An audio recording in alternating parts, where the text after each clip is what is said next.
আসসালামু আলাইকুম ওয়া রাহমাতুল্লাহি ওয়া বারাকাতুহু। সম্মানিত প্রিয় ভাই ও বন্ধুরা, আজকের এই ভিডিওতে আলোচনা করব স্বপ্নে মসজিদে নামাজ আদায় করতে দেখলে কি হয়।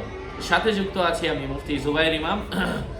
আলোচনা বুঝতে সাথেই থাকবেন। যারা এখনো চ্যানেলটি সাবস্ক্রাইব করেননি, সাবস্ক্রাইব করতে ভুলবেন না। ভেরিফাই চ্যানেলের ডেসক্রিপশন বক্সে ক্লিক করলে আমার পেজ এবং আইডি আসবে। এটা ছাড়া আলাদা অন্য কোনো পেজ নেই, আইডি নেই, ইমো নেই, হোয়াটসঅ্যাপ নেই, টিকটক নেই। নাম ছবি দেখে বিভ্রান্ত হওয়া যাবে না। প্রত্যেক ভিডিওতে আলাদা আমি সাবধান করি, সতর্ক করি। সম্মানিত পেয়ারা হাজিরিন, দুস্থ বুজুর্গ,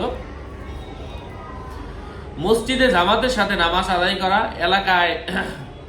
এলাকার চারদিক থেকে মসজিদের উদ্দেশ্যে মানুষ আগমন এবং অনুমতি ব্যতীত মসজিদে প্রবেশ করার সুযোগ থাকবে। এখনো এগুলো অনেক কল্যাণকর। স্বপ্নে মসজিদ দেখা আখিরাতের আলামত, কেননা মসজিদ আখিরাতে তালাশ করা হয় না। যেমনিভাবে ময়লার ভান্ডার দুনিয়ার প্রতি ইঙ্গিত বহন করে, মসজিদ কখনো কাবা শরীফের প্রতি ইঙ্গিত করে, কেননা কাবা শরীফ হচ্ছে আল্লাহ তাআলার ঘর।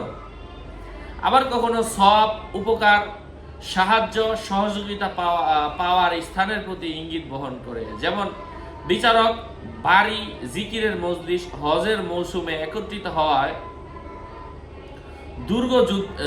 দুর্গ যুদ্ধের ময়দান, আখিরাতের বাজার ইত্যাদি। প্রতিটি মসজিদই সওয়াব, কল্যাণের অর্থ বহন করে থাকে। মসজিদ দেখা কল্যাণ এবং সওয়াবের অর্থ, অর্থাৎ এর মানে ভালো। সুতরাং যে ব্যক্তি স্বপ্নে মসজিদ নির্মাণ করছে, সে নিজে কোনো কাজের দায়িত্ব পালন করবে, সে সম্মানিত হবে, আল্লাহর পক্ষ থেকে সাহায্য পাবে, এমন কিছু বোঝায়।